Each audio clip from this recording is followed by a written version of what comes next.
और रुक करेंगे अगली खबर की ओर, जहां छत्तीसगढ़ में अवैध खनन को लेकर साय सरकार इस समय सख्त है। सीएम विष्णुदेव साय के निर्देश पर अवैध खनन के खिलाफ विशेष अभियान चलाया जा रहा है।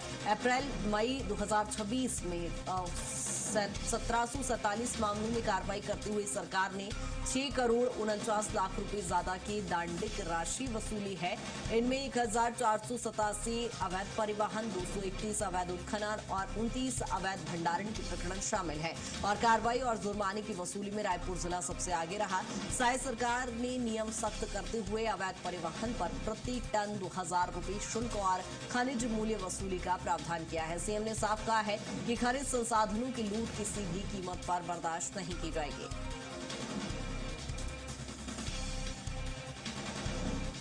खनिज माफियाओं पर लगातार इस समय सरकार सख्ती दिखा रही है।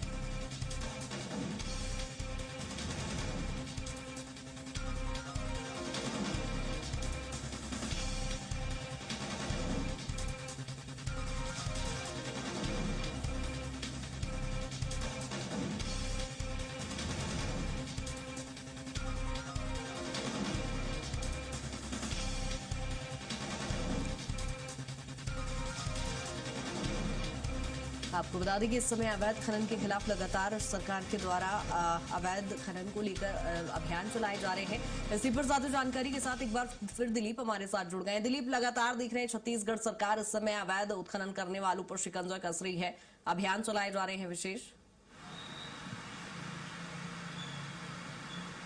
हाँ जी बिल्कुल, बता दें कृतिका कि पूरे प्रदेश में जहां जहां पर भी चाहे रेत का अवैध उत्खनन हो या फिर कोयले का हो या दूसरे अन्य खनिज सामग्रियों का जो अवैध उत्खनन हो रहा है, इसको लेकर सरकार अभी काफी गंभीर है और लगातार ड्रोन कैमरे के थ्रू निगरानी की जा रही है। अलग अलग टेक्निक और सिस्टम के थ्रू उन पूरे खदानों की निगरानी की जा रही है और जहां जहां पर इस तरह की शिकायतें आ रही है वहां पर लगातार छापेमार कार्रवाई की जा रही है और अवैध परिवहन करने वाले ट्रकों को, अलग अलग मशीनों को जब्त की जा रही है और इसमें शामिल लोगों के खिलाफ भी कार्रवाई की जा रही है। तो लगातार सरकार एक प्रयास कर रही है कि जिस तरह से पूरे प्रदेश भर में शिकायत आ रही थी, खास करके रेत उत्खनन को लेकर ज्यादा शिकायतें आ रही थी कि अवैध रूप से अलग अलग जगहों पर रेत का खनन किया जा रहा है।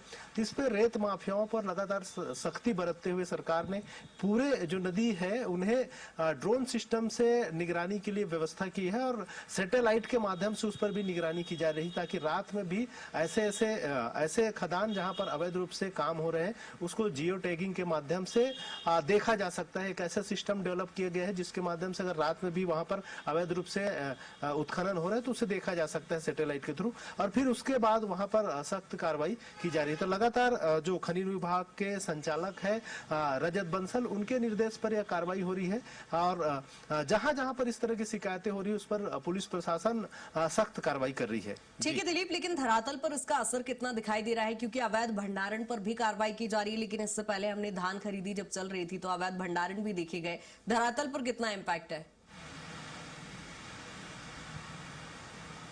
जी बिल्कुल, असर तो पड़ता है, धरातल पर भी इसका असर पड़ेगा क्योंकि जैसे ही शासन प्रशासन सख्ती बरतती है उससे निश्चित तौर पे जो रेत माफिया है, अवैध उत्खनन करने वाले लोग हैं, उन पर असर पड़ता है क्योंकि बहुत सारे जो रेत खदान है या भंडारण के लिए जो सरकार अपने से अनुमति देती है, उनको लाइसेंस प्रदान करती है, उसके आधार पर जो भंडारण करते हैं उनका तो ठीक है, लेकिन जो अवैध रूप से भंडारण करते हैं वो निश्चित तौर पर नियम कानून को परे रखकर इस तरह से खनन करते हैं और भंडारण करते हैं। तो ऐसे लोगों पर लगातार सख्ती बरतती जा रही है जिससे निश्चित तौर पे उनके जो हौसले हैं वो फस्त होंगे और जमीनी स्तर पर भी उसका फिर रिजल्ट जल्द ही दिखाई देने लगेगा। बिल्कुल दिलीप, बहुत शुक्रिया तमाम जानकारी के लिए।